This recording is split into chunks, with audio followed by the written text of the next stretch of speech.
All right, we're gonna use the microphone too, because we got people online. We got people that watch online. So thanks for coming. This is good. Oh, we got another. Welcome. That's an entrance.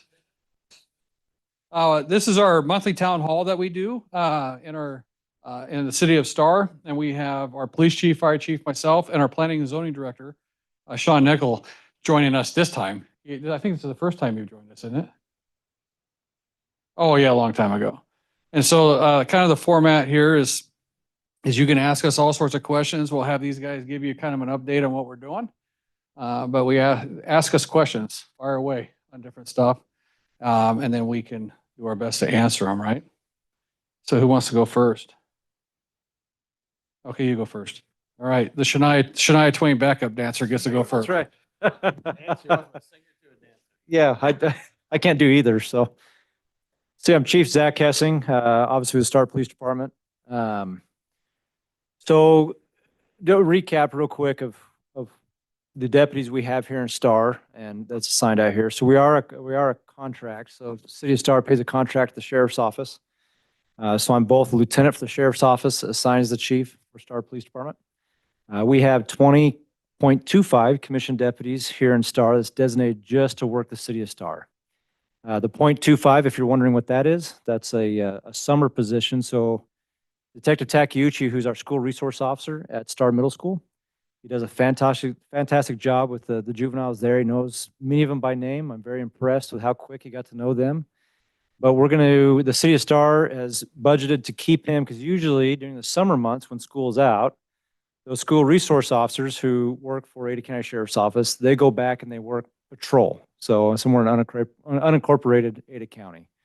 Well, instead, we're actually going to keep Detective Takeuchi here in the City of Star for the summer months to help with juvenile crimes.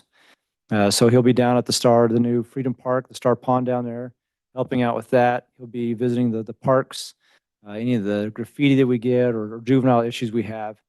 He'll be around to help us out with that and be kind of a force multiplier for our patrol team. So that's what that .25 position is.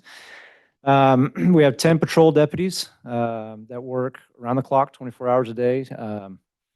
They're split between two sides of the week, 5 on one side and 5 on the other side. So when this 5 is off, this 5 is on, and vice versa.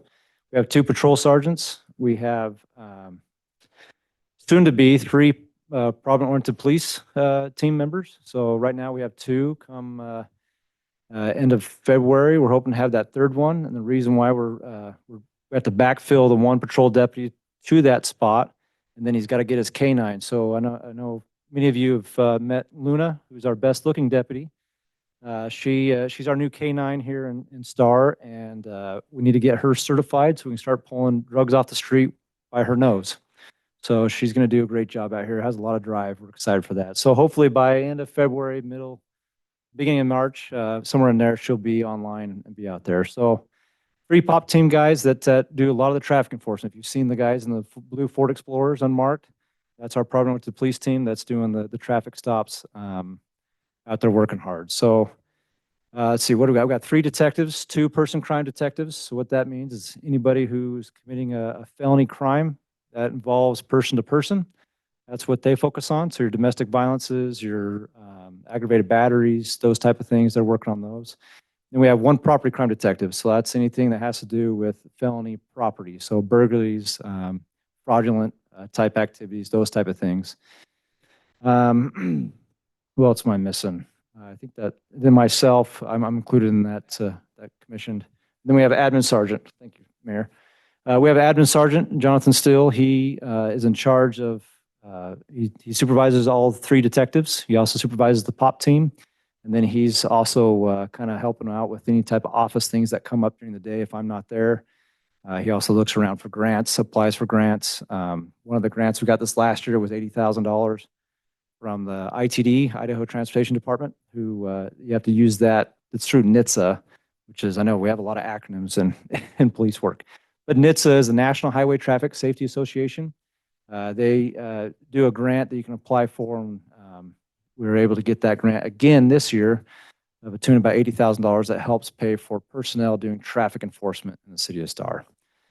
So in a nutshell, that's kind of what Star Police Department looks like. We do have Jada Butterfield, who is our admin assistant. If you come in the front office, the lobby's open all the time, but usually Monday through Thursday, 8 to 5, and then on Friday, it's from 8 to noon. Jada is there to answer any questions and to, if you need police or need something there, she's there helping out there. Oh, and then we are actually in the middle of hiring a code enforcement.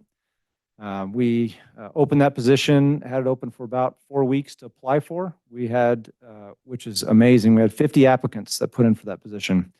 I was hoping secretly for about 10, so we had about 5 times the amount, and we have some great resumes. So actually starting Friday, the mayor and I and a few other people will be on that oral board interviewing those top 10 applicants that we picked. And then hopefully by the end of next week, we have that person selected, and we'll be out. He or she will have to go through all the training for code enforcement. That's something that City of Star, I know that Ryan Field has been kind of helping quite a bit, who works for the city. But now this will be a police function, and we'll get them trained up and figure out how to enforce more of the city ordinances when it comes to those codes that kind of more civil codes that they're doing. The only thing I want to bring up that I thought was really interesting, BSU did a study for all law enforcement in Ada County. And I actually put that on I put a report out once a month, and I do an annual report as well. You go to the city website that Dana takes care of. You can go on there and you go underneath police, and you can go to reports, and you can see all for the last 3 years reports that we've been putting up of how busy we've been, what we've been doing, kind of crime trends, those type of things. Well, on the annual report, I'll be noting this, but there was 3 things that came up that people are interested in to make sure that we're doing our job. And those 3 things, one of them, the biggest, is the traffic enforcement. I know a lot of people have a lot of traffic issues. It's not just Star. It's all over the place that our infrastructure can't quite meet the demands of what we're seeing out there for people traveling on the roads and the amount of people on the roads. So I bring that up just to know that it's actually twice a month, every other Wednesday, we're doing a new thing here in Star where the admin sergeant, who again is in charge of that province-oriented police team, and at least 2 of the deputies there that are on that team will be usually here at City Hall.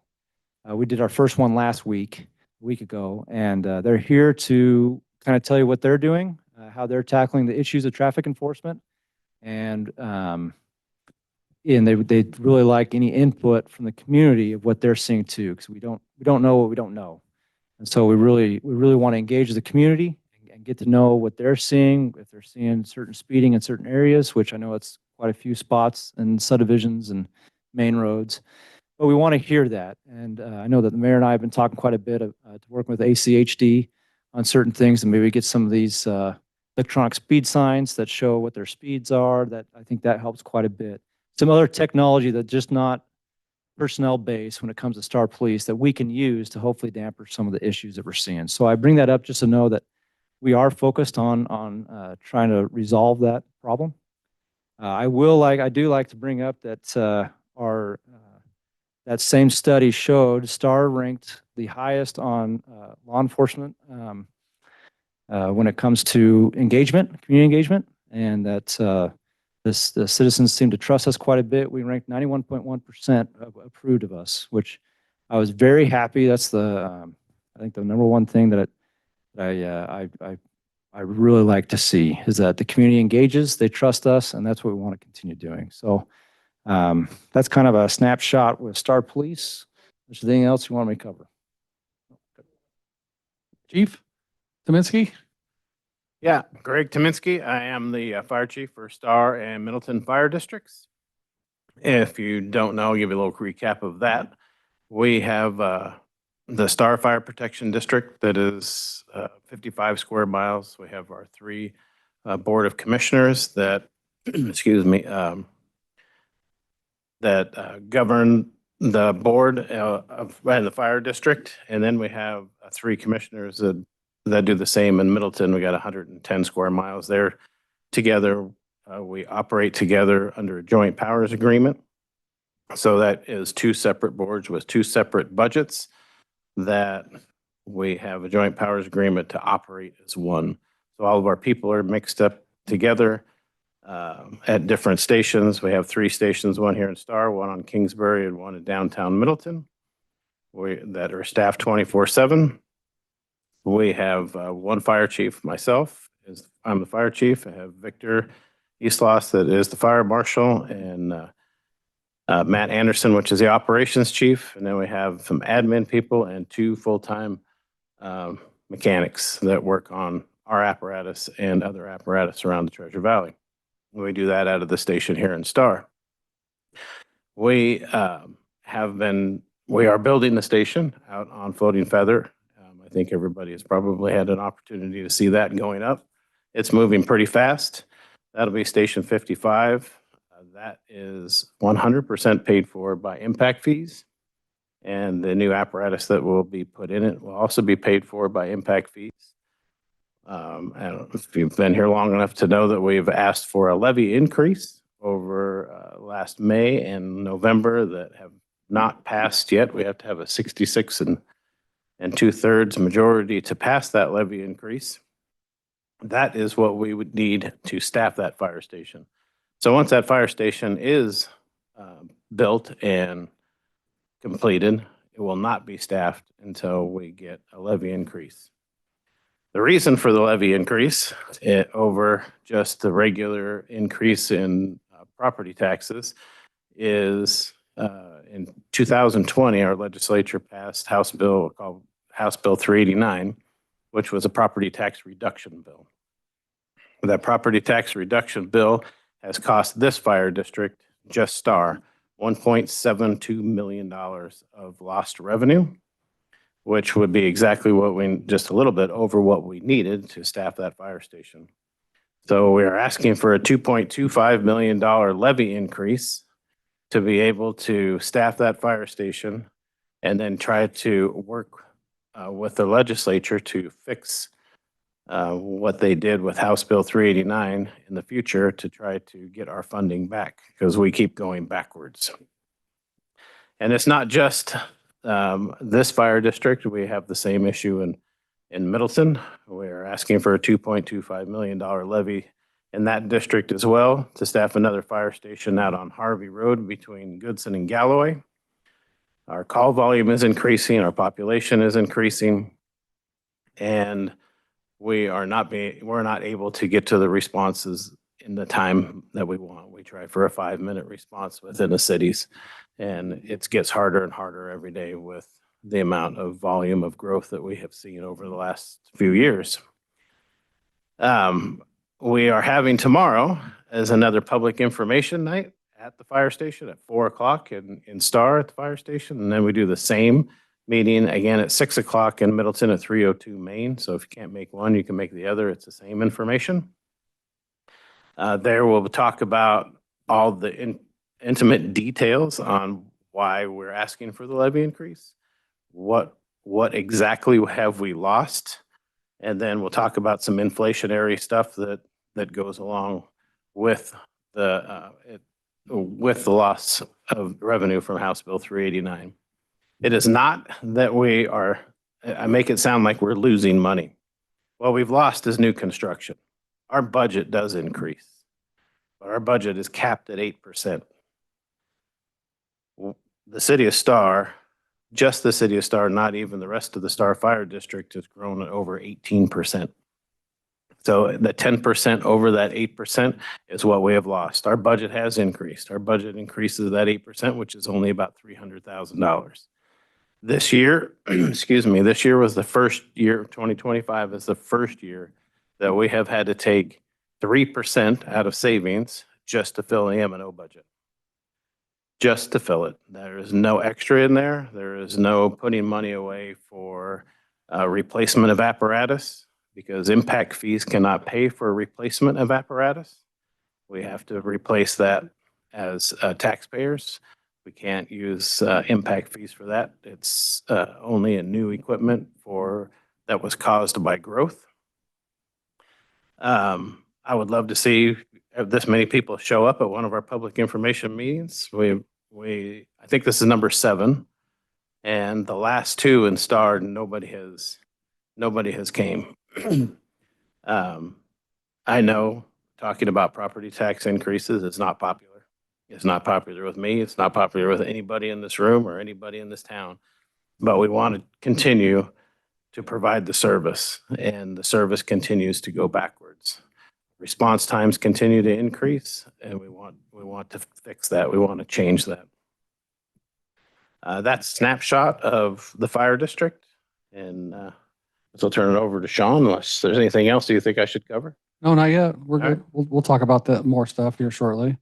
So we'll have Sean kind of give a brief rundown, then we'll open up for questions. Everybody? Good afternoon, folks. I'm Sean Nickel. I'm the planning director here in the city of Star. What I do is I manage the planning department and the building department. And so all the growth, everything you see kind of comes through me. Now, don't get mad. I don't create the growth.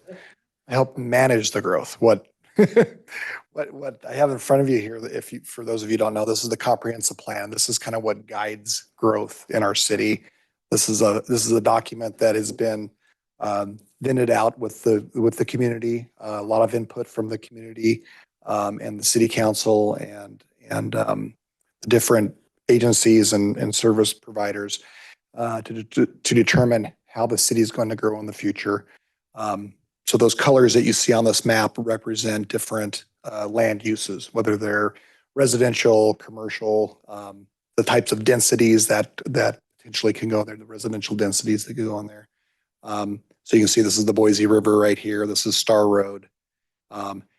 This is our area of impact, which actually goes all the way up to the Jim County line, goes down to Chinden, goes west to Kingsbury and Canyon County, and pretty much follows Highway 16 till you get down to the intersection of 44 and 16, and then we go out to Palmer Lane. So that's our impact area and our comprehensive plan, which again guides that growth and those land uses. So everything that happens, every development that's proposed, every commercial building that comes in kind of starts in my department, and we review that, and then it either comes back to the city council for review and approval, or we handle it in-house if they're minor, like building permits and different things like that. So that's what I do, and I guess we'll have some questions here now for everybody. Thank you. And some of the stuff we do a lot of planning for future growth. So this is something we just completed, which is our STAR Pathway Master Plan for East, West, North, South of the city. And this plan here kind of shows you everywhere that we plan on having pathways, trailheads, things like that for the city, all the way up to. It's not yet. I don't think it is yet because we just got the final document on this. I mean, this is new. Yeah. So we're going to get this posted online under the planning section with the other maps. But with that, we have an impact fee committee. So the pay for the build out of this is going to be done through impact fees, through new growth. And so this impact fee committee will be establishing what kind of impact fee would be established with every new residential unit and every new commercial unit to pay for this, similar to what is happening with the fire station, right? I mean, they pay, I think it's 2,000 something for every new house goes straight into the fire department's impact fee to help pay for these new fire stations and new apparatuses and stuff like that. And so we do a pretty extensive thing on our planning. And I'm just going to tell you, I've had a lot of people, because a lot of people are new, been around Star. I've been around Idaho. I'm a native. Family since 1880 here in Idaho. So a long time. Just in 2020, our population was 11,117. They anticipate our population this year to be right around 24,000. 5 years. I anticipate that to grow significantly considering the fires we just experienced in California and people getting out again. Seriously, we've had people inquire about that. We just talked about this today. I'm the legislative liaison for 197 cities in Idaho. We just talked about this today in a meeting about the inquiries that are happening. We thought that the growth might have slowed down a little bit after the recent election, but that's not the case. We think it's really going to get pushed up and influx a little bit, and that's where it's very important for guys like Sean, right there. But what we've done in years past, a few years ago, about 3 or 4 years ago, we used to be a lot more dense throughout our city. We had 5 units to an acre, I think it was, on a lot of this area, but we changed that. This is how we control the growth. We knocked out 40% of the available density in our entire comprehensive plan. So we've reduced the amount of housing and stuff that's going to be allowed throughout the city of Star. But we can't go much lower than that because then our sewer systems and stuff won't work properly for that, which is very interesting. You think, well, what the heck does that matter? Well, you got to be able to, the system's got to be able to flush and flow and do all that stuff correctly. And if it's too light, then all of a sudden you're going to have all sorts of septic systems and things like that that are not hooked up to city services, which create another issue for us as a community. And so this is pretty much what we've planned as a city on how we're going to grow, right? So when people say stop growth, well, we have a plan. This is the plan that's happened. If we didn't grow as fast as we did, we could have probably kept with the old plan and been just fine because it would have been slow and steady, right? Not this people coming in like crazy building. And so when you look up here, I don't know if Sean said this or not, sorry, but like these areas up here are 1 unit to 2 acres or 1 unit to 5 acres, right? We have this big chunk of BLM land that's right here. Can't remember how many acres that is, 1,400 acres? Huh? About 1,200 acres of BLM land that's right in between there. We are going to try to annex that into the city of Star, not to build on, not to grow anything, put any businesses or anything, but so that we can utilize, because there's a lot of sheet grass and stuff that's not very native vegetation. So we can try to control this and get some of our native vegetations back in there, put equestrian trails, people trails, bicycle trails up in this area as well. Plus, some of my goals here is to create a water line so we don't run into the situations that you see in California, some sort of water system line that runs along here that protects the Hillsdale folks and our new Willowbrook development up there. And when we develop all around that area in the future. So we do a lot of planning here in the city of Star. It's not always popular, but I always find it interesting. My very first State of the City that I did, let's see, what was that, 2021? It was 2021 because we didn't do it in 2020. Out of all the people, because we had people complaining about growth then, but all the people that were in the audience, I asked everybody who was here on December 10th, 1997. You know what the significance of that date is? That's the day the city of Star became incorporated. That's the day that the community decided that they're going to grow, right, and be a city. So unless you were here on that day, you really don't have a right to complain about growth because everybody's part of that growth, right? We just got to figure out how we manage that growth and make things work. And we're constantly evolving our comprehensive plan, our city codes, putting all these plans in place. We put mitigation fees in place to try to help pay temporarily for some of our police and some of our fire. We have impact fees there. We have proportionate share that we require new development to pay for to help pay for state highway improvements through the city limits of Star, right? We're doing things outside the box in the city of Star that no one else is doing in the state of Idaho, just so you're aware on that. So I think we do a pretty good job on our planning, and we work hand in hand with our police, our fire, with our road agencies and stuff like that, because we got a very unique system here. If I had my way, I would control all of our roads here in Star, because it would be done a lot different, but I don't have that way. Ada County Highway District controls over 5,000 lane miles of roads in Ada County for all the cities, including Boise, Meridian, the biggest cities in Idaho, they control their roads too. So we're all fighting the same fight, trying to get road work done all over the place on there. Some of the things I get questions about here is Highway 44. When's this going to get widened? This has been a constant fight that we've had with ITD. You know, when Middleton got rid of their bypass, it threw out the federal funding that was going to complete this whole section out here all the way to the freeway. ITD's been able to save this section of that federal funding, but it's tied to the Greenbelt system that they were going to be building from, you know where the Dutch Brothers is in Eagle? So the Greenbelt's going to extend from there all the way to Highway 16 along Highway 44. There's 72 pieces of right-of-way that they have to purchase, and that takes a couple years to do. The federal government was trying to tie all that together because they were afraid that that wasn't going to happen. And I've been saying, just get me my road built. I got to get people in and out of my town, right? Well, they were able to get the feds to break that apart. So when the ITD this last year said they weren't going to do this until 2029. And I was like, no, that's not happening. And I wrote some nasty letters and fight them.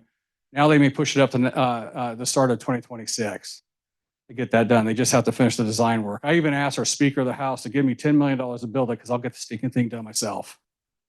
Right? Right. He drives the same road, right? It's not that easy, but it's easy for us to even just say to him, give me the money and I'll take care of it. Because that widening that happened in front of Albertsons, how many of you are here when we were doing the widening in front of Albertsons? We did that as a city using that proportionate share money. So I have no road department. I have 2 engineers that we share with sewer and water, but we were able, this is how efficient we are compared to other agencies. In 18 months, we had that thing designed, bid out, built, and ready to go in 18 months versus what takes 5, 6, 7 years for some of these other agencies to get stuff done. It drives me crazy. That's the government inefficiency at its best, right? And so we're doing everything we can as a city of Star to try to make sure things are flowing and going, right, as we move along. So, all right. Yes. Mr. Mayor, we have a question from online. Oh, fantastic. That means people are listening online. I love it. There's a new 45,000 square foot retail building coming across from Dutch Brothers on State Street. Is there any idea of what's coming or ways to provide input on businesses that are on the table? I guess I'm trying to, so if they're online listening, what facility? Where, is it the one that's being currently built right next to it? Well, there's nothing, okay, so we have nothing proposed 45,000 square feet over on the car wash side. I just tell you that right now. There's talk about individual buildings and stuff like that. But there's that, right now, there's that bigger building being built right by Dutch Brothers. It's a work live, or it's a what do we call it? Multi-use now? Multi-use facility. It's got some living on top and 8 businesses on the bottom. And all those 8 businesses are various businesses. And I've been told that 3 of those businesses are local that are expanding. 2 of them are local that are new, and 3 of them are, other 3 are more of a national brand that's going in there. So we have a good mix of all that, right? Which is good. So if they can clarify that for me, if they're hearing me, that'd be awesome on that. Oh, Can you clarify how businesses come to the city? Like what Yeah. input does the city have on what businesses come? so basically the business structure here in the city is, if we hear wind of businesses that want to come, we talk to them. We don't go out selectively looking for the McDonald's, Taco Bells, all those kind of things that keep coming to the city of Star. But they have a demographics plan for themselves, and all those businesses are local, right? But if a business fits into our comprehensive plan and our code on where they should be going, and it fits everything, then they have a right to build there if they own that land, right? I know a lot of people say we just need all small boutique stores. So that doesn't work. People cannot afford the land and the cost of the building to build those things and survive as a small boutique store. You have to have a combination of all of it. You need outfits like Albertsons and Ridley's that are able to build those complexes so those businesses could go in there, right? Because the people can't afford that. There are some. We do have a new big steakhouse coming here at the Star. I don't know if you guys heard that. How many of you guys been to Anderson Reserve before, out in Sweet Nola?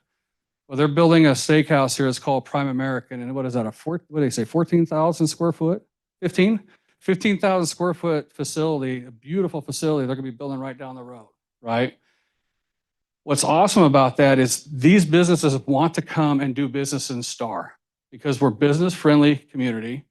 We live by that life, liberty, and the pursuit of happiness motto, which is part of our Declaration of Independence, right? And we believe in private property rights wholeheartedly. I'm not going to control you. That's not our job. It's the consumer's job to decide if they're going to support that business or not, right? That's what should happen. Not the government telling a business that they can be here or not.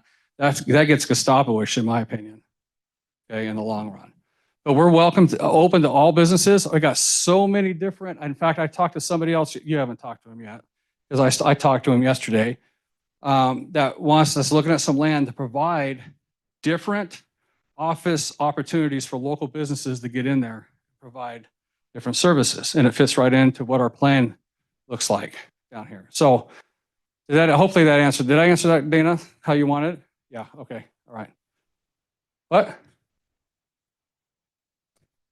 So within our comprehensive plan, we have designated, the areas in the downtown central business district, specifically along Main Street. So Main Street from State Street south down to the River House, and north of State Street around First and Second Street. We have designated that area as a central business district. So those are those older houses that have been in Star since the 40s and 30s. And those are probably the locations you're going to see the more of the small boutiques kind of pop up as people buy those houses and convert those into barber shops and little antique shops and things like that. That's where we're hoping those type of mom and pops will be able to go, as opposed to the big players that can afford the expensive properties that are further down State Street. So that's our vision for Anything that that's area. pink right here, you can see this central business district is pink right there, and that's what's been designated as our central business district right there. And then you can kind of see, so this is that red is our south of river plan, so south of the Boise River over here. We hope it stays as farms, but the reality is at some point it's going to sell. We as a community or as a city have decided to master plan that area ourselves on what we want that to look like, which would be like a San Antonio. There's all sorts of river walks, but we always talk San Antonio Riverwalk style. I mean, there's all sorts of different things like that is going to happen in there with housing, commercial, civic centers, amphitheaters, walkways, canalways that you can paddleboard in, things like that, right? So that's what we planned that for, so it doesn't just become row housing.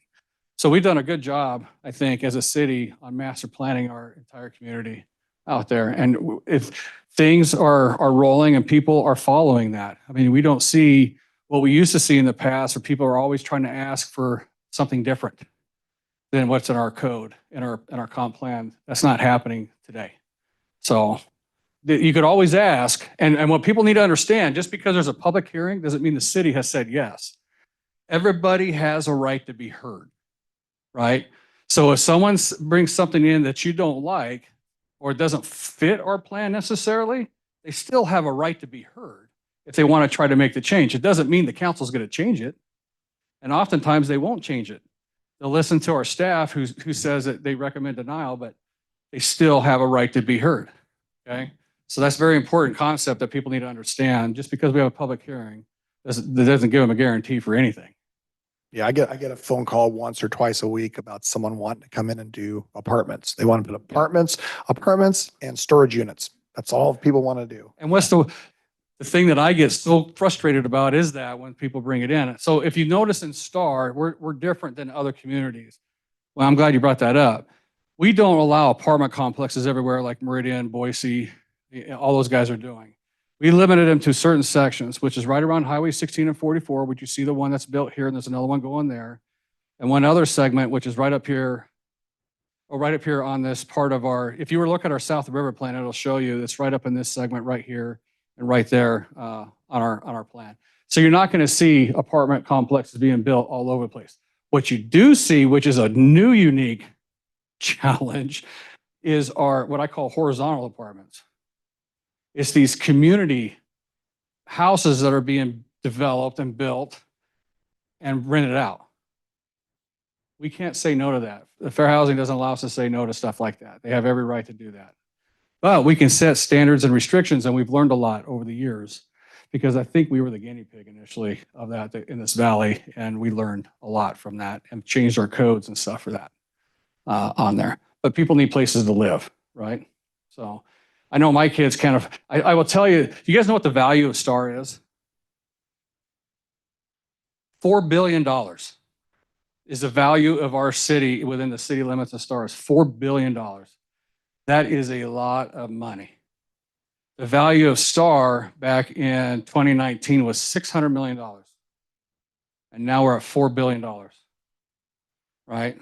A lot of wealth has been created in the city of Star with the growth and stuff that we have going on there. So, and our challenge is when we're talking about property taxes, we only levy $2 million as a city of Star on a $4 billion value.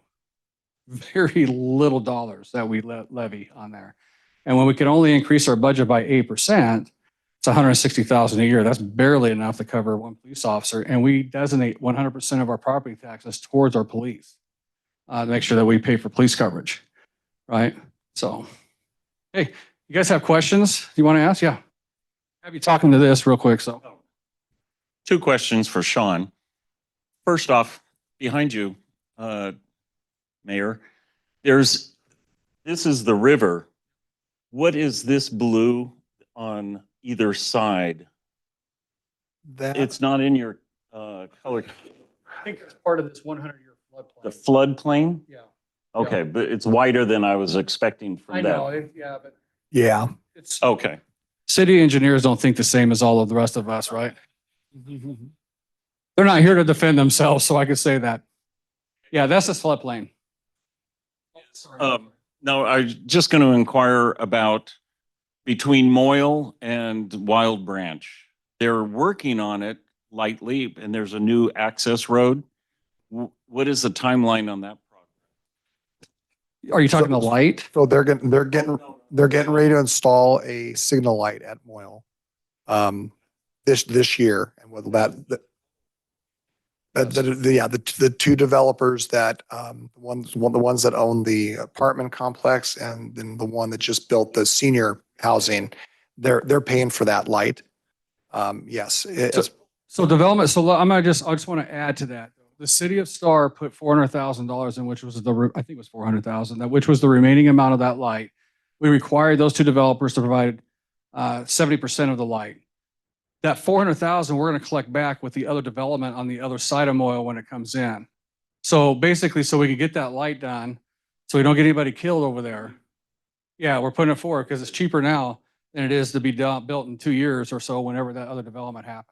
So there's a latecomers agreement in there that those other properties on the north side of Highway 44 are going to have to pay that back when they come in for approvals. Yeah. Yeah, everything's in the city. There's a section of that on Moyle. So the storage units are in the city limits. There's a section just north of the storage units there between Mike's house and that is not. It's just a small section that's not, but it will be, I would guess, before too long because you're going to be surrounded and yeah. So the city put that additional 400,000 in to get that light done sooner than later. It's going to be done by the end of this year. It should be in an it is picked operational up. So the, what do you call that light? Opticon. Oh, the what? Opticom. Opticon, the emergency signal. Yeah, so they have to come in and pick it up from the fire department. And so they've picked it up. So it tells me they're moving along. Oh, but the city council required that light to go in before any more commercial is developed in that area because the fear was that until we get that light, more people are going to try to go through Heron River to get to Ridley's and things like that. So that light will draw people back out on a State Street. There is. So Yes. that's a required right in, right out. It's an emergency access too, right? So if something were to happen and Moyle gets blocked off, you can funnel people out that other way than versus into everybody. Yeah, it's nearly finished. And you know, you see Idaho Power is replacing all their poles. I swear they do this every like 4 or 5 years, right? It seems like these are getting bigger as they're going down. And it's all the way, I just came from downtown Boise and it's all the way down State Street. They're doing this big project out here. So, and then some of that they're moving out of the way, I think, for the future alignment anyway, for 44. Yeah. And one thing for people to be aware of is that we kind of inherited some bad planning from the past. For example, I think if we could go back in our Wayback Machines 25 years, we'd probably design a bypass around downtown Star. So all that traffic wasn't going down State Street. We inherited some county subdivisions that were developed in town, right in town, that don't have proper connection, don't have, they're a mess. And then when the city was new in 97, the old city councils approved developments without really good connections and things like that. Like Heron River is a perfect example. They stubbed out a street right into the west or to the east. And now we're trying to deal with how do you develop the rest of the property without, Impacting everybody. causing traffic Whatever. problems within existing subdivisions. So it's very hard, but from the time that the mayor and I it came up about the same time in 2020.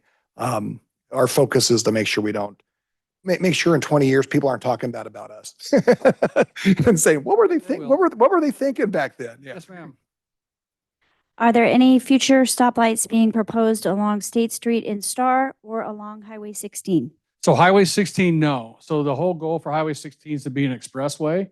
So you're going to see, I think it's this spring sometime, the bid will go out. They're going to do an overpass where Highway 16 goes over Highway 44 over here. So that main four-way stop will go away. There'll be just on and off ramp stops there. Along Highway 44, there are plans for various stoplights. Like they have one plan for Kingsbury, Blessinger, Canada Road. I think, Seneca Springs is planned for a light as well over there. That took us a while to get a lot of that approved. And then one planned at Palmer.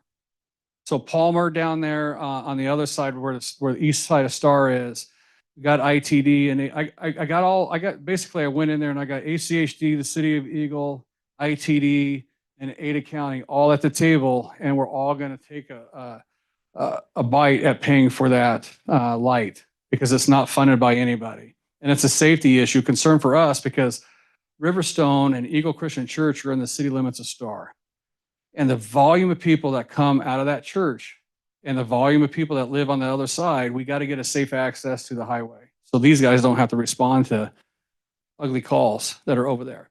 At the same time, we also, I was able to get ITD to agree and approve a left-in light at Short Road, both directions, which is the entrance in the Eagle Christian and into the properties on the north where Wright Brothers is.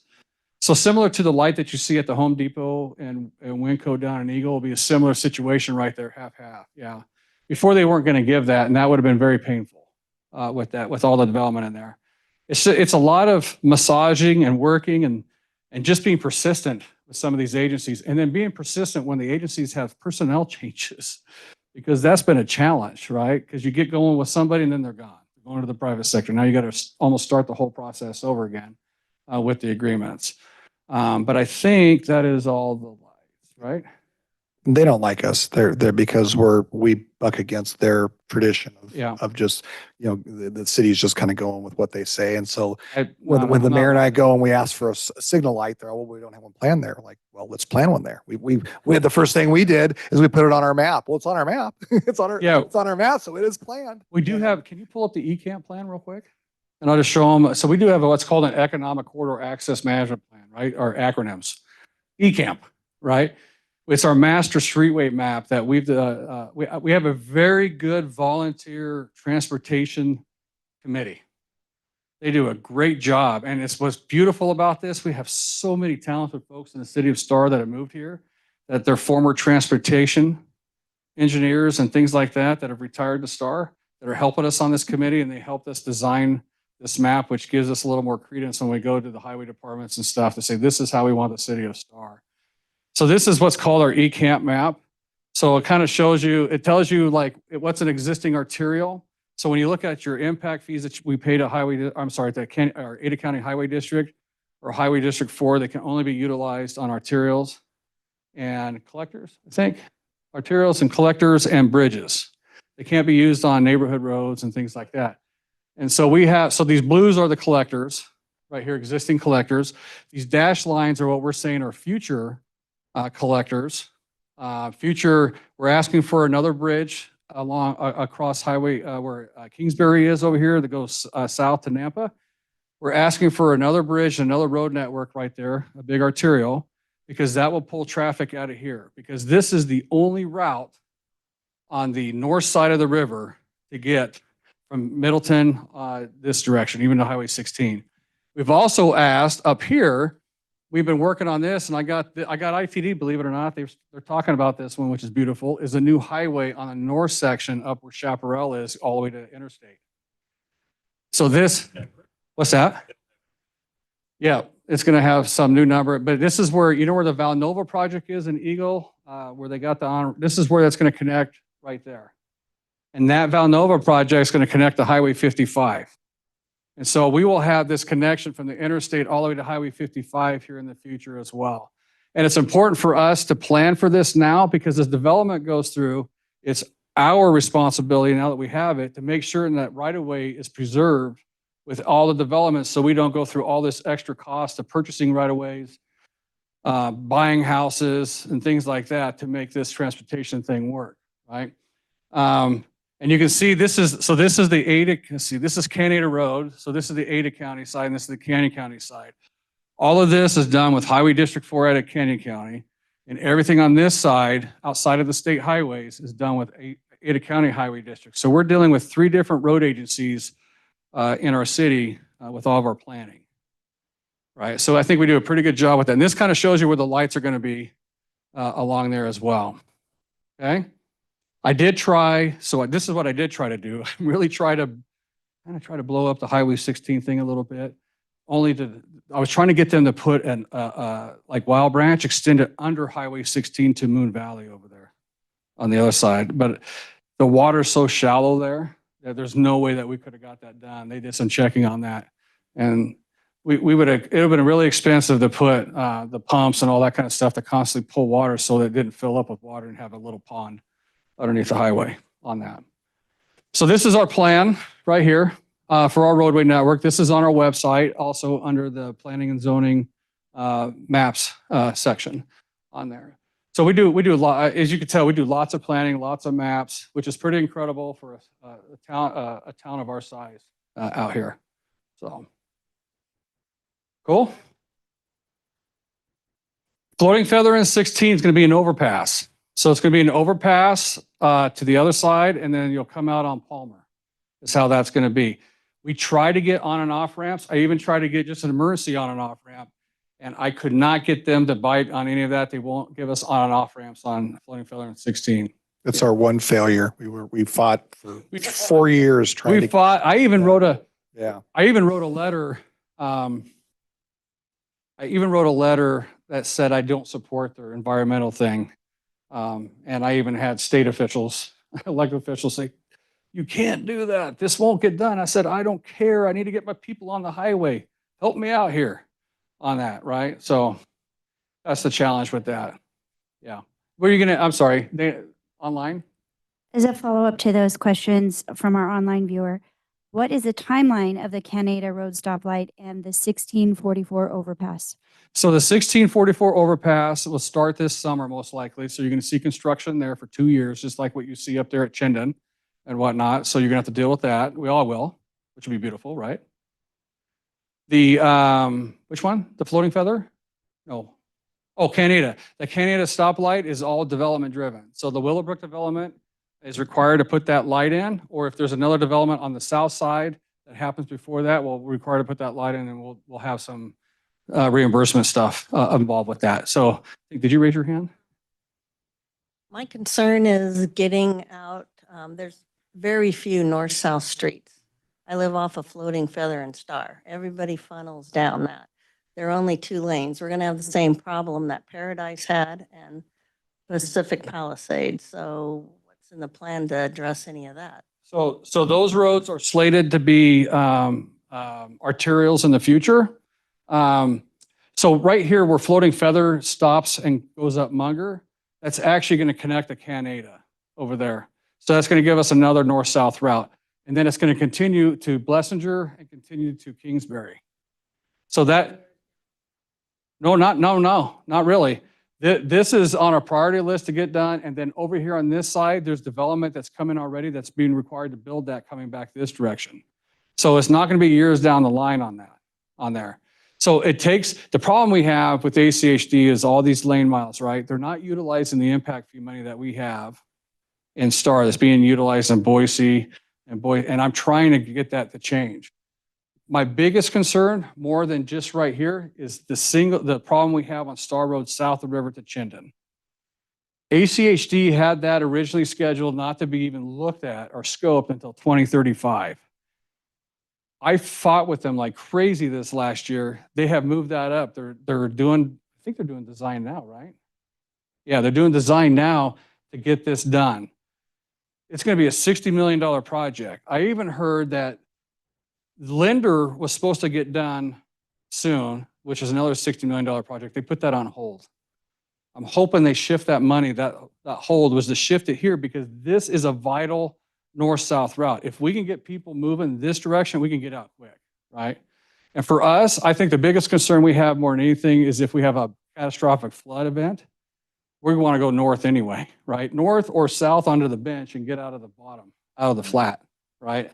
If that happens, that means the dam's broken. We got a lot of problems. Because if you were here during Snowmageddon, when we had all that snow and water, even with the 16,000 cubic feet of river flow we had, which is extremely high, it hardly backed up to the back of the Huron River houses there at the time, at the properties at the time. So that's to me the biggest thing. Or if we have a mass fire up there in the north, right, coming down. And that's why we're trying to build that water buffer system that we want to get up in there to help stop all that. Okay, I think you raised your hand. Yeah. So Floating Feather, what they're going to do is they're going to do an overpass on Floating Feather to the Eagle side. Oh, at the new Floating Feather. Is that right? Yeah, right here. Over to this, and then you'll come down the Pollard, on Palmer. We got too many P. North-south routes, right?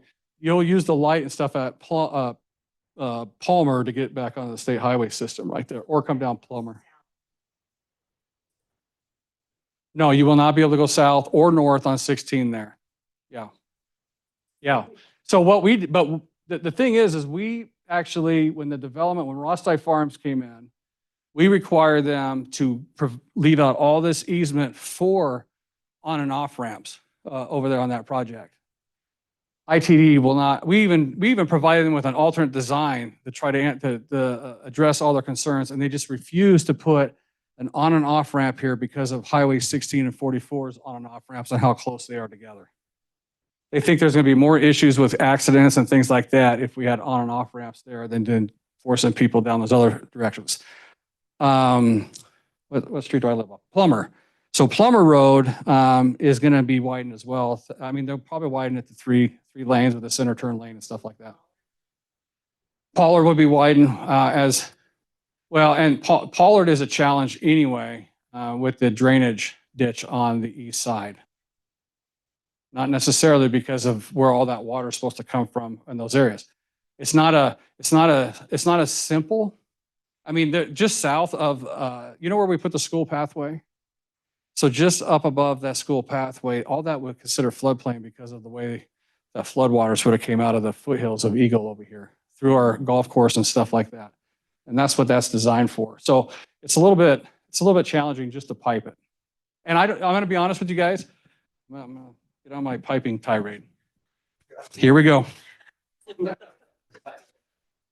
I think we should quit piping ditches anyway.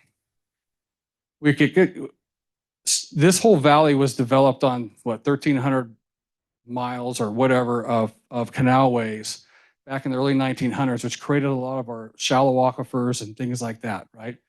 You start piping, and a lot of that comes from these ditches and the flood irrigation that we had. But we're taking away the flood irrigation, we take away the ditches, what's going to recharge these things, right? So that's, well, we have done that. We actually, we pushed some holes in the bottom, but I'm just letting you know, this is some of my challenge with some of that. I really, which is I get really concerned about that more than we are positioned well for water here in a Star. If anybody hasn't noticed, you dig a couple feet in the ground, you're in a river, right?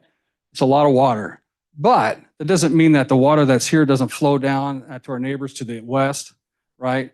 That we have a lot of 5-acre and 2-acre, 1-acre parcels that are on the shallower aquifer or in the shallower aquifers. Dry them up, then you have a problem with that, right? Okay, yeah. With the stoplights being put in on 44, are you going to decrease the speed limits? That's an ITD thing, yeah. We try to get a unified speed limit already from Canada to Highway 16. We try to make it 30, and they didn't want to. ITD didn't want anything to do with that right now. It's legislative, because what's happening is on state highways all across the state, some of these legislatures don't want to see it changed. We want to see it changed, right? And so they put pressure on ITD and they stop a lot of that. My hope, and this might not be popular, but my hope is to make state streets so slow and inconvenient that people will no longer come down it and come through, and they'll hit 16 and go to Chinden and go around that way to Middleton. I mean, it's a wish. It's a wish, right? a wish I have, but, I will tell you, this morning, I was very surprised. It was very light when I went to my meeting. I'm like, what is going on today? It's like people found a different route or they're flying cars. Two questions, the easy one first.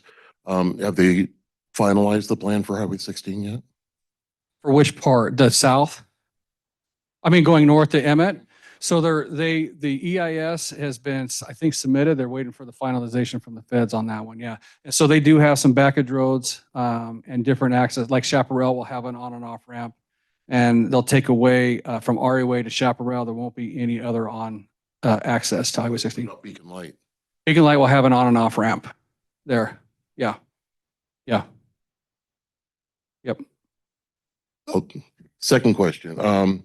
Last Tuesday from 11 to 12, there were flyovers of low flying loud jets and tons of chemtrails left over afterwards. Do you know anything about that, where they came from? No, I don't.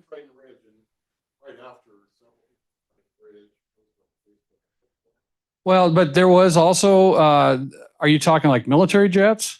Because there was I will tell you this. Last week, there was a funeral service for one of the local girls who died, who was in West Point. And they had some flyovers for that. So.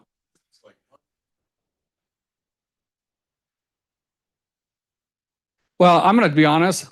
I've been here all my life. We've seeded clouds. We've done all this stuff here for years to get water, right? I don't have an issue with what they're doing.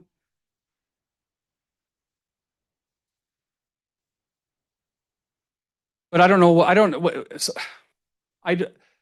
This is a hard one to answer and get into discussion about, because there's people that believe things are happening. I don't believe the same thing has happened. I really don't.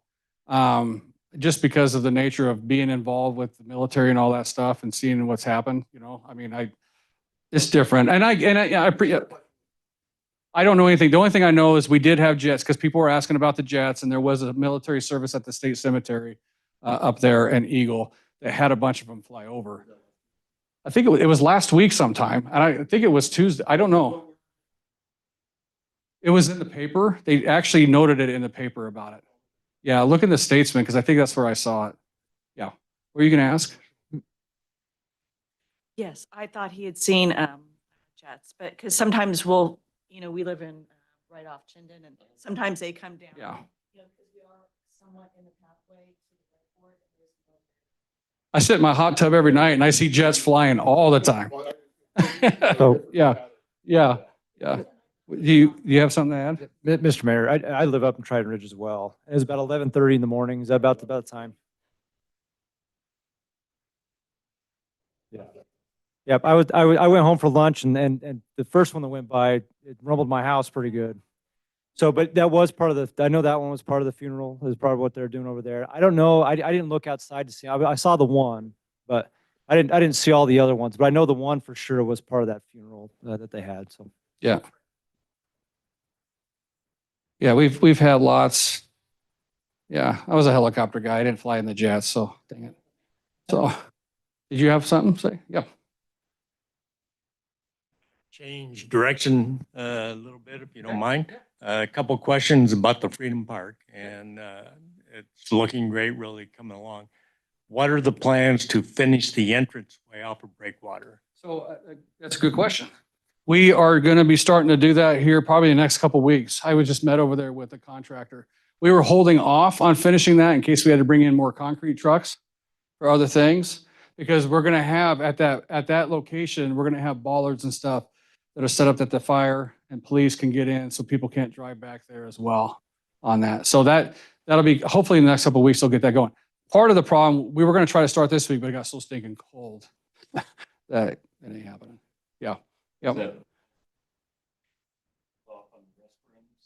No, the restrooms are actually, the first sets of restrooms are being done over at the Riverwalk Park.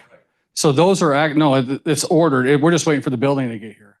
So once the building is here, yeah, the pad's all ready. Once the building's here, they'll set that in place, and then we'll pour the concrete and stuff around it, and then it'll be opened up. But we have another one that's going to go in where the concrete does this Y by the river house. It's gonna go right in the center of that as well. Yep, yep. And what was your other one?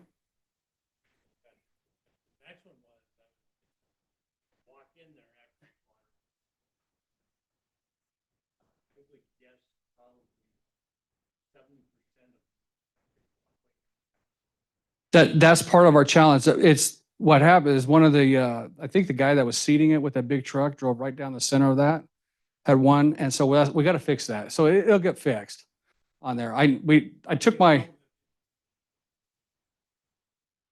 well, the problem is the fixing is probably gonna be pulling out and replacing. Yeah. And so we're gonna, that's all right on our radar for that. And to go with that, you get a lot of goose crap that's happening out there. So we walk that every morning at 6, right? And it's like a landmine. And so our maintenance facility is getting a 500-gallon tank. We have a hot water pressure, a gas hot water pressure heater with that tank. They're going to just go through, they're going to spray that off every couple times. So I'm just going to open up a free, we'll just open up a goose hunting day and just shoot them out of there. Yeah. I don't think we want them to chase geese though. Speaking of dogs, what is going to be the policy as far as pet leash time off in the park? Do you know that one? No, and we get that.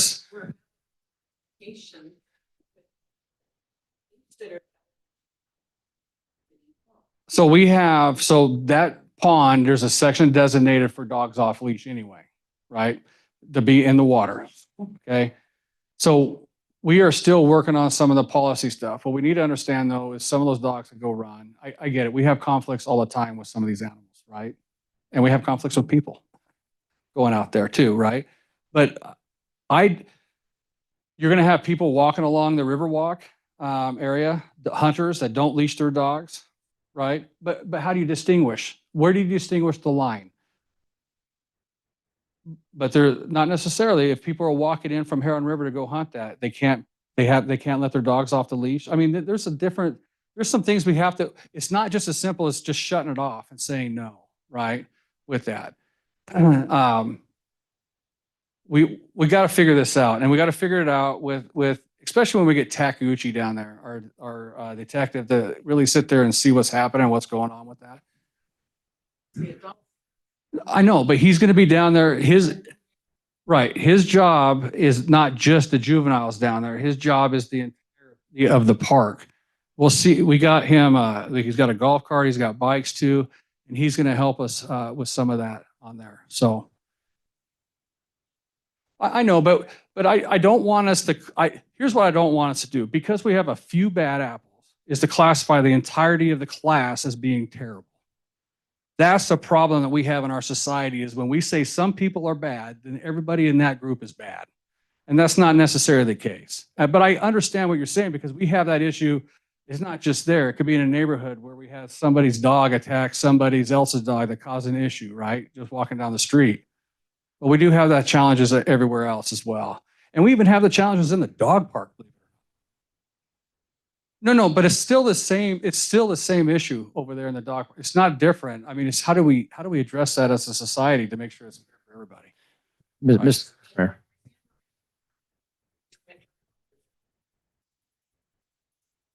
It's something we can look at.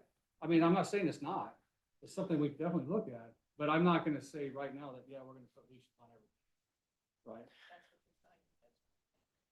It's not my sign. I'm going to tell you that right now. It's not my sign. That's the sign of the developer that owns the land with the partnership that we have. That sign is coming out as soon as that property gets turned over to us. And our sign, as soon as it's soon, it's coming up soon. As soon as that happens, well, so was I, but it wasn't finished yet. So once that gets turned over, it'd be our signs at the front of Freedom Park, at the entrances and stuff, not right there by the pond.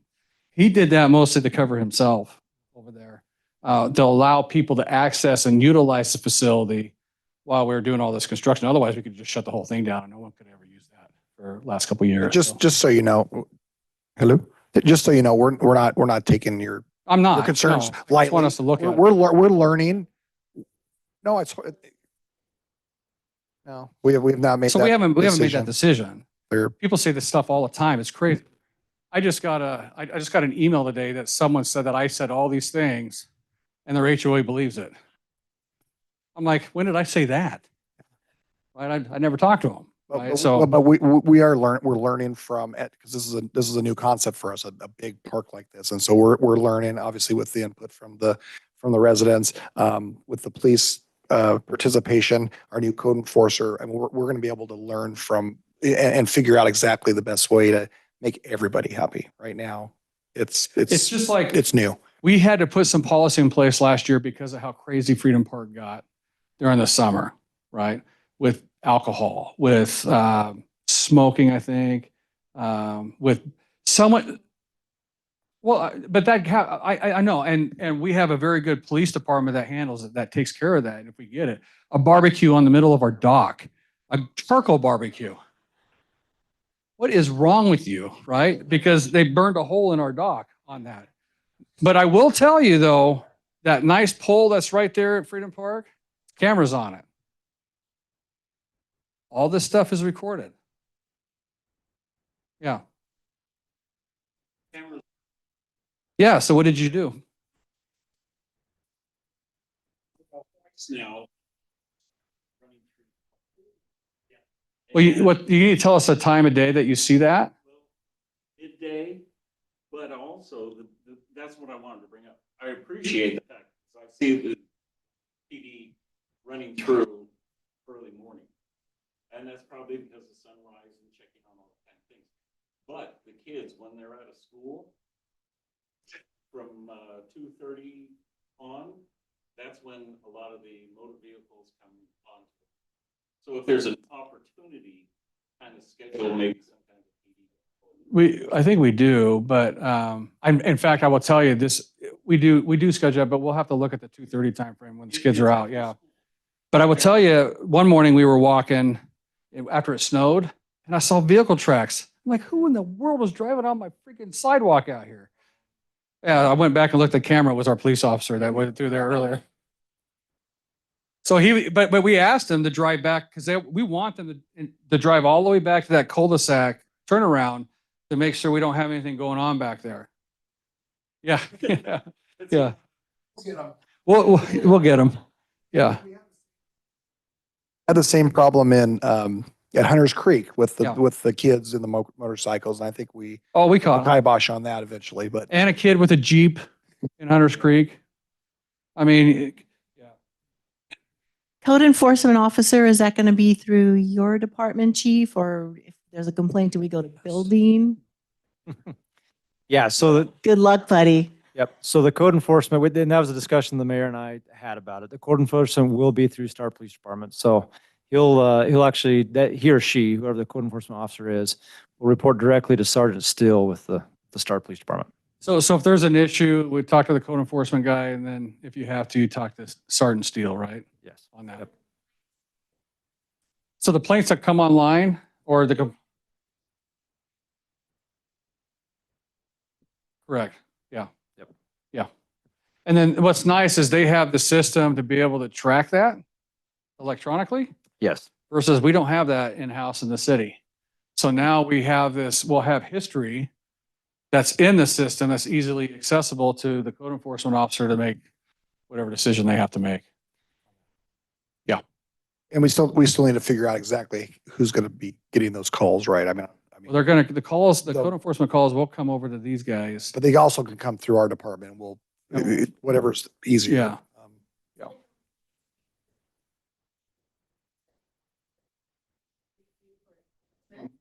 Yes.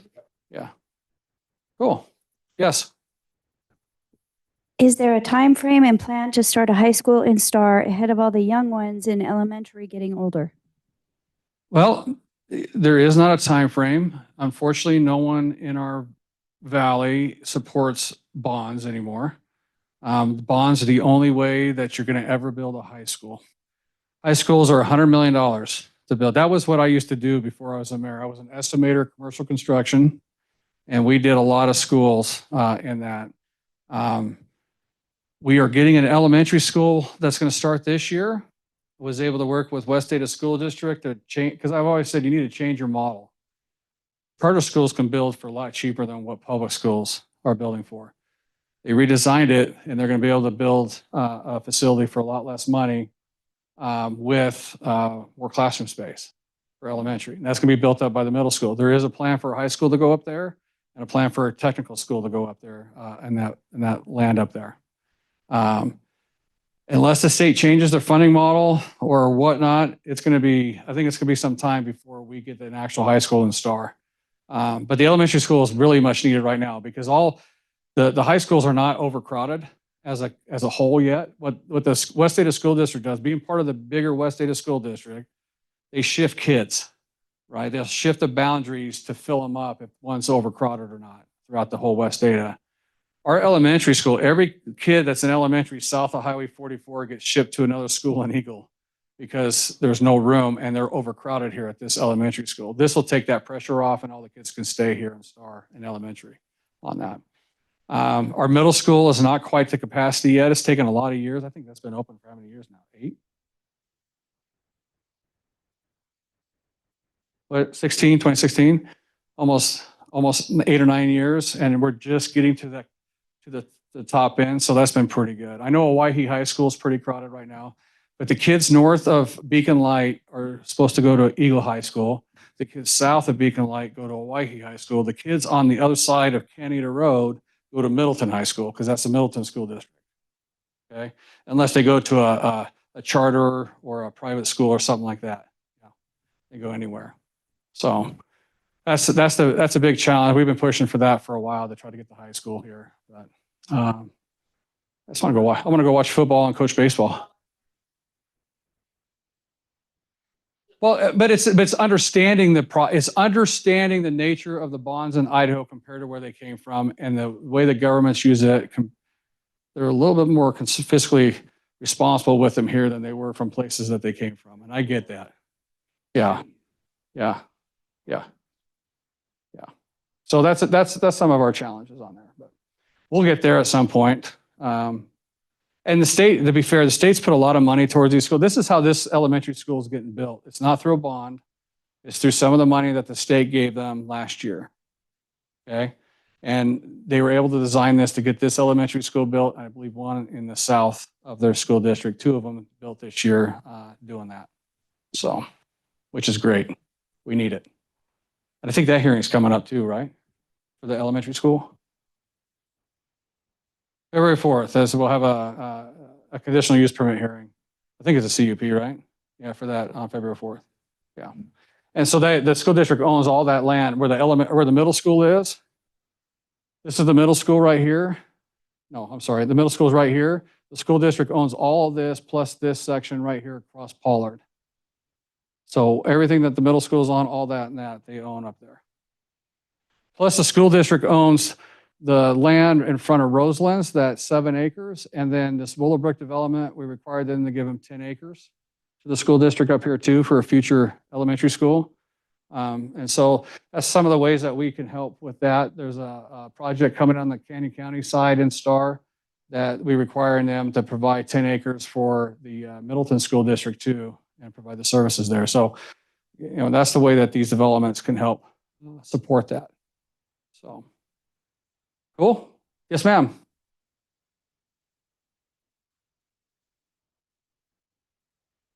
Mm-hmm. Yeah.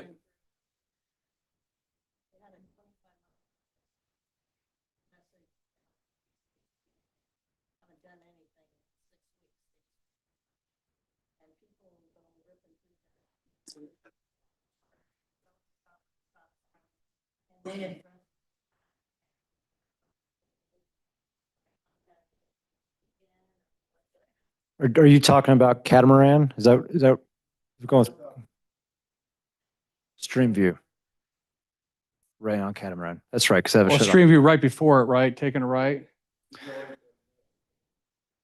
Yeah, they go straight through up there. Yeah. Yeah. Yep. Yeah. What we can do is we can move our radar trailer there for a while. It was there. I was gonna think say, it I thought was- it was there It for a was little on bit. that, what street, was that on Streamview? Yeah, yeah. Right, right. Well, what time of the, I know they travel there all day long, but where do you see the most of the traffic that's speeding through there? Yeah. Yeah. Hey, we're at 20 degrees outside.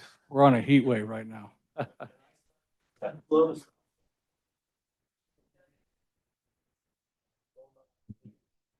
Yeah. He's writing down notes on that. Yeah. We'll let the patrol guys know more about it and hopefully get there more often. Yeah. We can if you want to pay an extra fee. We can hire one right for your neighborhood. Right, we'll put that on the HOA, right. Right. What other questions? Anything? Any questions? Anybody? Yeah. Yeah. 2340.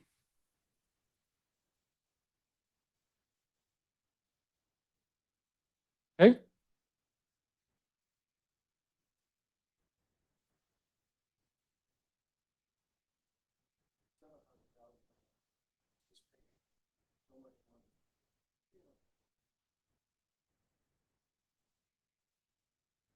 It's $46 and some odd cents per $100,000 of taxable value.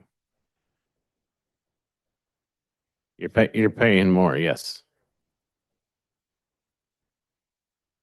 Well, we can't rewrite. it. That's the We have to do state it The way law. the state law says. That's a state law thing, not a Star Fire District. It's per 100,000. It's based on the value of your property. Nope. That's our challenge that we have. It's just the same thing. It's the same thing for the school district bonds, right? Your $800,000 house is paying more for the school district levies. For any levy on there, you're paying more because of the value of your house. Mhm.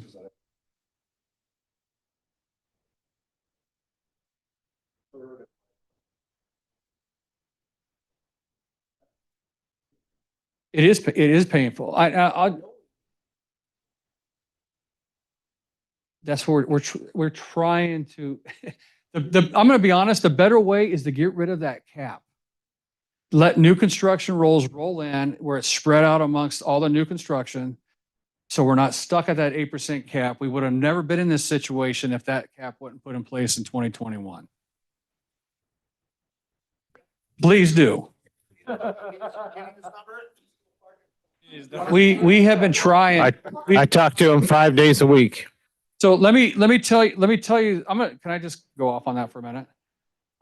We're trying to change, we're trying to create a new, what's called Public Safety Improvement District to help with some of this, which is we put the whole entire city in this improvement district.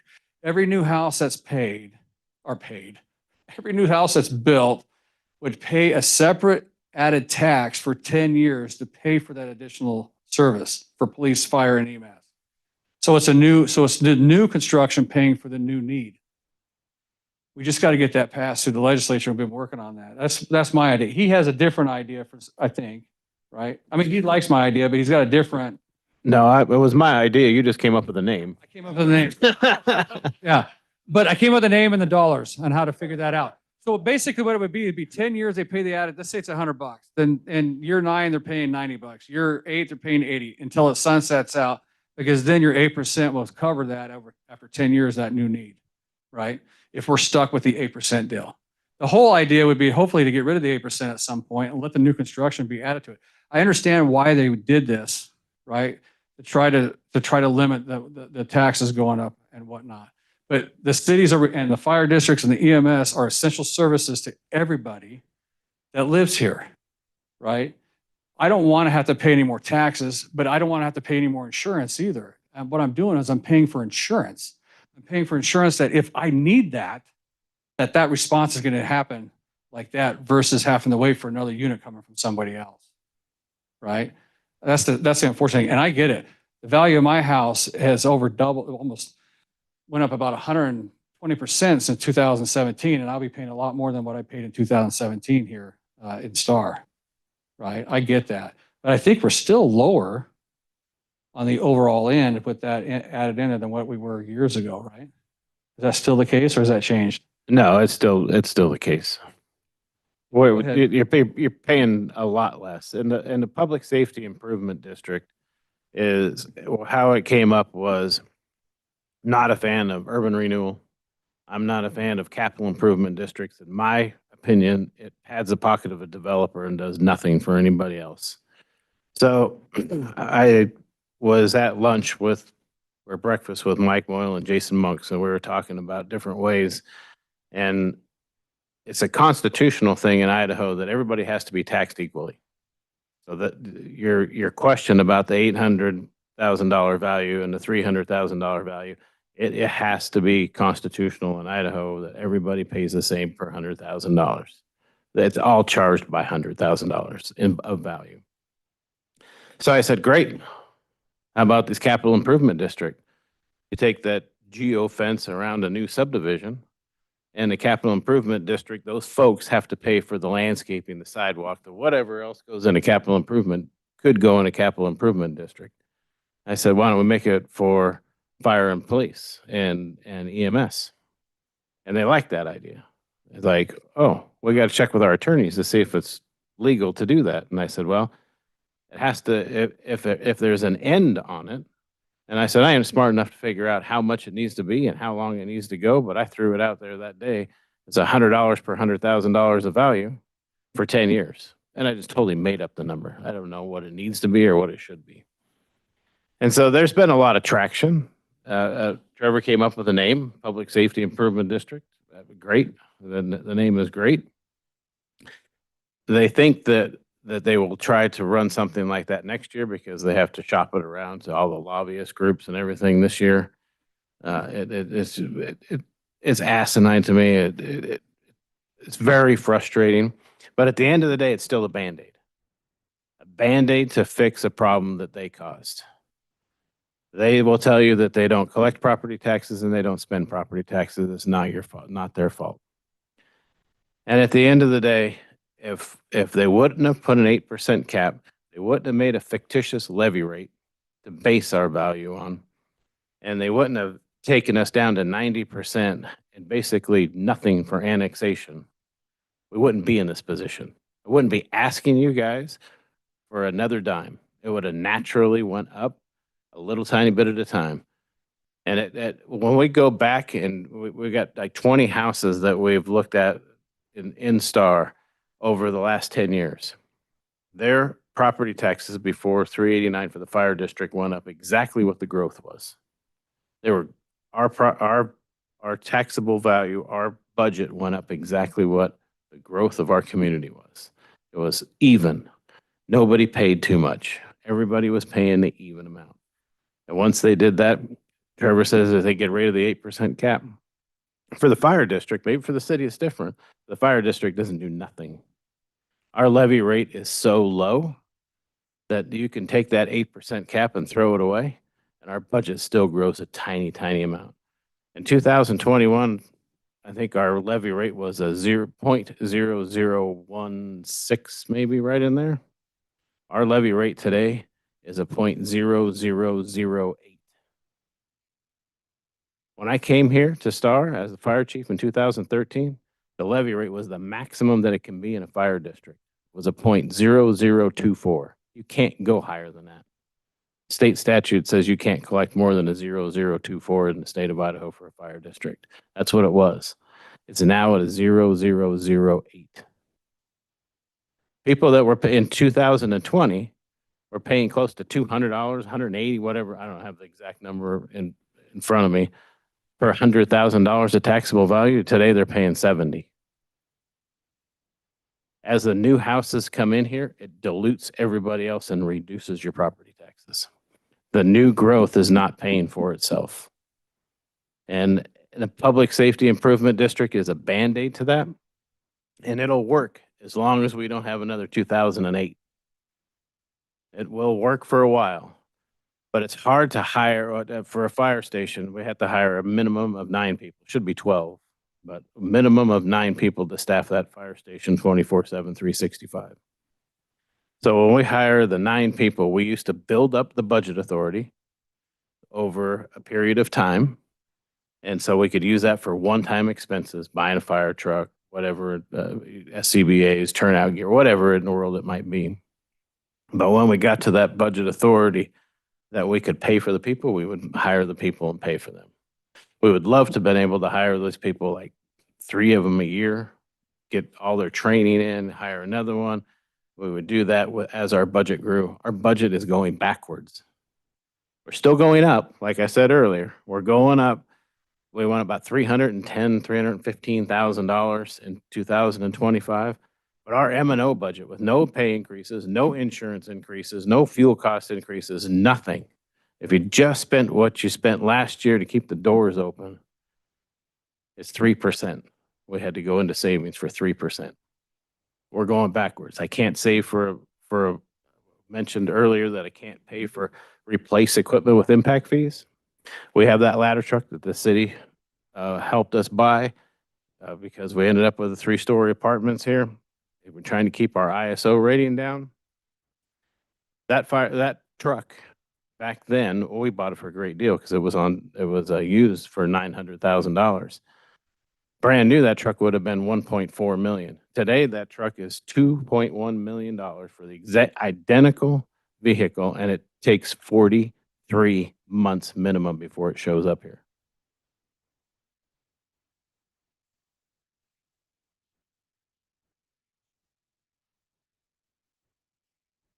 We had it. They got it. They used it with ARPA funds. They paid for it with ARPA funds. We used our ARPA funds to get the ladder truck and to do our police station. So The new fire station is not going to be manned. I'm going to put a billboard out there with Mike Boyle's phone number on it. I won't, but I want to.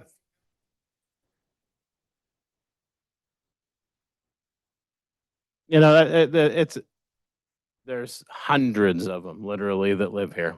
And they sometimes come down for coffee, or I go and meet them for coffee or whatever. And they all have that. No, I'd love to be back on an engine again. I'd love to do this. I'd love to do that. Until you tell them, all right, well, we can come down. We can use it for that. Well, I got a gig to do that day. I got to do this. I got to do that. And at the end of the day, they retired. And they want to do something else. They want to do something with their retirement. And so when I have one guy that he just wants to drive a water tender. Well, we don't have a lot of responses for a water tender, but I can guarantee you every time I call, I have not called him, but every time I would have called, he would not be available. And the time that it takes him to get there, to take it to where we need it right now. There's so many places outside the city limits of Star, the city limits of Middleton that have no water supply. There is no hydrants. There is nothing. We have to take our water with us. That's why we have 2 water tenders, one in Middleton and one in Star.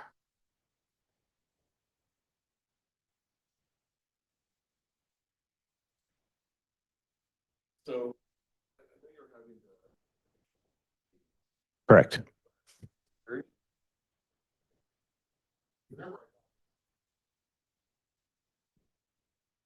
Well,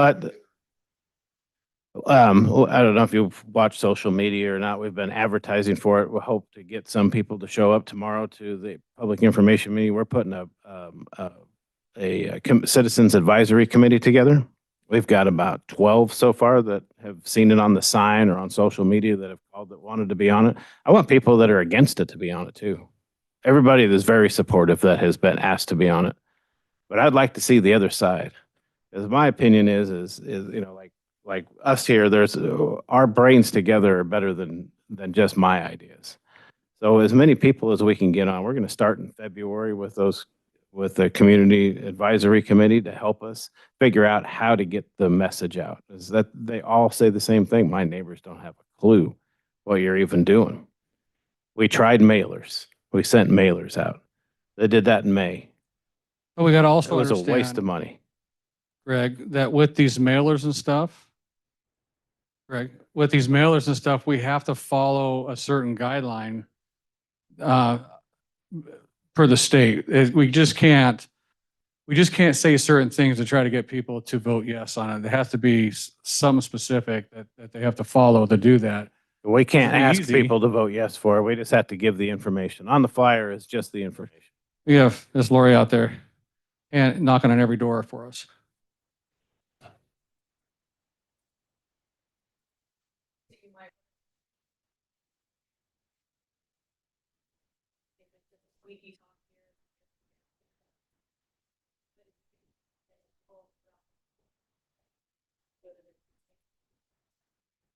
Start saying, let's go out and turn off the signature. I was able to get it because they were trying to go back and literally knocking on doors. And there was enough pressure. City council not here. But I'm gonna do it because they were. So, but it takes numbers, it takes pressure, it takes phone banking, literally on everything. It was star here, but literally it was like, here, call this particular person, say, so his name out there. But unless the legislators don't have, it's not enough. So maybe something that really interests you. Talk to people. The one other thing that I started to do this year in January, and some of you will see me if you haven't already, or Robin, is we have a lot of homeowner association annual meetings at the fire station. And so the first 10 minutes, you have to listen to me. So I just go in there and I give very brief information on why we need a levy increase, and then invite people to come to a public information meeting to break it down into more detail on why you're paying more than the $300,000. All that is explained in there. Explain the state statute is explained when we have that meeting. I mean, I encourage everybody that came here, this would be more than I've ever had anybody show up. And I tell you, I have had people show up more so in Middleton, which is very interesting to me because they're social media, they don't even talk about the levy in Middleton, but a lot of people will come to the fire station for that meeting and they come in mad. They come in pissed off because they do not want to pay any more property taxes. After they listen to the spiel and they listen to what the reason that we need it and why we're asking for it, then they're advocates. Can I be on your committee? I had no idea because of where they came from. Apparently, well, some of the things I learned, we got a couple more minutes? Some of the things that, Chief Hessing had to leave because he has a meeting with his entire force here at 5, so. some of the things that I learned was in other states, property taxes are, the first one that we went in May was 50 some odd dollars, $56 and some odd cents per $100,000 of taxable value. I was told later that number in some states never changes. It stays at $56. No matter what, if your property value goes up, if the development is large, that number never changes. So it's that number on your taxes forever. That's not legal in the state of Idaho. That's why it went from 56 some dollars to $46. So in November's vote, it was down to $46. In May, on this May, it's going to be the same number because they won't, I know how much this community and this fire district has grown. I could tell you how much it is. State statute says I can't tell you. State statute says that I have to use last year's value until this year's value comes out, which doesn't come out until after the election, 2 weeks later, conveniently. So if it didn't pass in May, I hope it passes, but if it doesn't, in November, it'll be down. I would love to bet, but I'm not a betting person. It's going to be $30 or less. It goes down. So it's not the same as where a lot of people have came from. That $56 number never changes. The other thing that I learned was a lot of people where they came from had a fire department that was managed by the city, right? So it's a city function. This is a fire district. Like I said earlier, we had 3 commissioners that manage the fire district. They don't care about parks, they don't care about streets, they don't care about sewer, water, anything else. It's 100% the fire district. That's what they're there for. And so some firemen, retired firemen that I had coffee with explained this to me. He said, Chief, I'll never vote for a levy. I'm like, why? 35 years you were on the fire department. And he said, where I came from, it was a city fire department. They used police and fire and kids, is his words. Police and fire and kids to get a levy increase passed. And then they funded homelessness with it. That can't happen here. In this fire district, it can't happen. 100% of that $2.25 million stays in this fire district. It doesn't go anywhere. So those are two things that were eye-opening for me after the last May election. That was our last May vote. When I asked people, why? And that was their answer. But I can't force people to come into my fire station to get the information. I can't bottle them all up and bring them in there. It does take door knocking. The firefighters are union firefighters. They can do that. And they do that. They did not do it in November because they're going to spend their efforts in May to do it. They will do door knocking and door hangers and that kind of stuff. But the fire district cannot tell you to vote one way or the other. Neither can the city on behalf of the fire district. They limit us on that.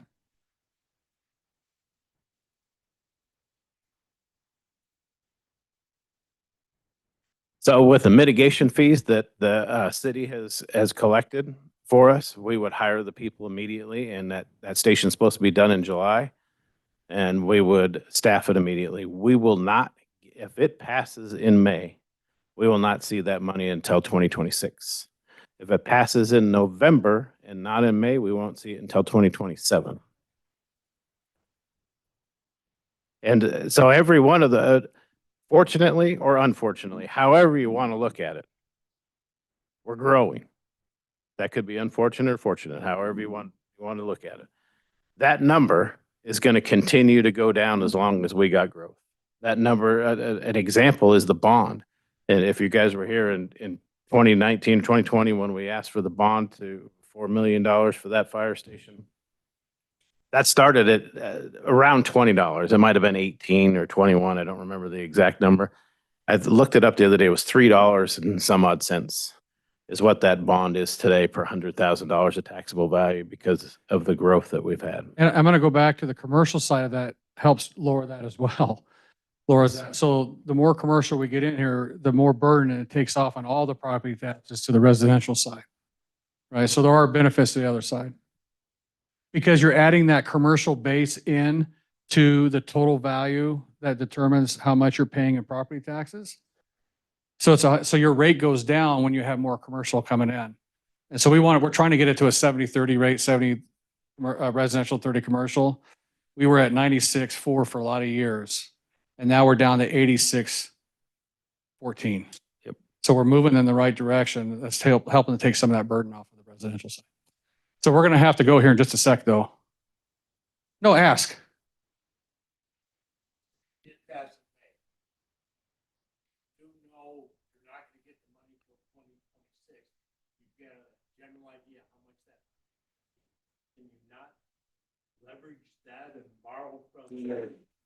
Well, so let me tell you what we've done, though. So that's what he was talking about, mitigation fees.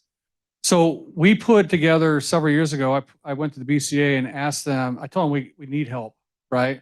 And we created, every new house that's built pays a one-time fee for fire and for police to help pay for that. And those mitigation fees, it's like right now it's $3,000 per, 3,000 some change for fire and 3,000 some change for police for every new house that gets built pays into that fund. And so I have the funds to finance 1 year for him. And so that's what he's saying. So if it passes in May, he can hire immediately with those funds while we're waiting for that to start collecting. Yeah. Yeah. So we did that did that ahead of time. Yeah.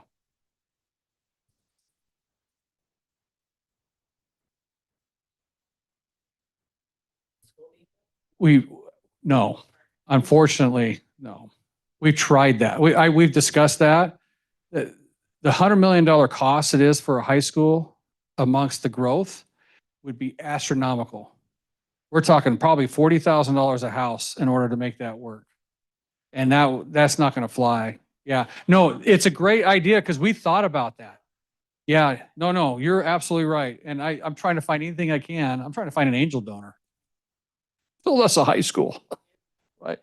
Give all taxpayers a break. All right, one more, because I have to run down to that meeting too. But I want to thank you guys. This is awesome that you all came down to this. I think this is our biggest group on there, right? What is it, the third Wednesday, Dana? Fourth? I keep getting that wrong. Fourth Wednesday of every month in here at 3:30, we'll have these, so. Oh, did you? Fantastic. We've been doing it for over a year. Yeah.